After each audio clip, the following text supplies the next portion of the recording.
ఏంటో సంక్రాంతి గురించి వెయిట్ చేసినన్ని రోజులు ఉన్నట్టుండదు ఇంట్లో. నేను ఈసారి సంక్రాంతికి 10 డేస్ ఉన్నాను ఇంట్లో. అయినా ఏంటో టైం ఫాస్ట్‌గా అయిపోయినట్టు అనిపించింది. ఇంకా పండగ అయిపోయిన తర్వాత మేము హైదరాబాద్‌కి రిటర్న్ అయిపోతున్నామనమాట ఆ రోజు. ఇంక అందరికీ బాయ్ చెప్పేసి స్టార్ట్ అవుతున్నాము.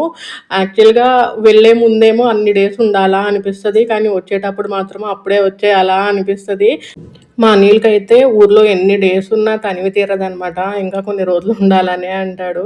యాక్చువల్‌గా అమ్మకు కూడా బెంగగానే ఉందనమాట పంపియాలంటే. కానీ కొన్ని డేస్‌లో అమ్మ మళ్ళీ వస్తది హైదరాబాద్‌కి. అక్కడ ఊర్లో అన్నీ సెట్ చేసుకొని. బట్ ఆ టైంలో పండగ అయిపోయింది. ఇంక మళ్ళీ ఊరు పంపేయాలి అంటే బెంగగా ఉంది. అండ్ వచ్చేయాలంటే మాకు కూడా బెంగగానే ఉంది. సో, ఎలా అయితేనే ఇంక అందరికీ బాయ్ చెప్పైతే స్టార్ట్ అయ్యాము. ఆఫ్టర్‌నూన్ 2 కలా స్టార్ట్ అయ్యాము అక్కడ ఇంట్లో. అండ్ హైదరాబాద్ రీచ్ అయ్యేసరికి నైట్ 11 అయిందనమాట. సో, ఇంక ఊరు ఎళ్ళే ముందు ఎన్ని పనులు చేసుకొని ఎళ్తామో, ఊరు నుంచి వచ్చిన తర్వాత ఇంక అంతకన్నా డబుల్ పనులుంటాయి. ఇంక నెమ్మదిగా రీప్యాక్ చేయాలి మొత్తం ఈ లగేజ్ అంతా.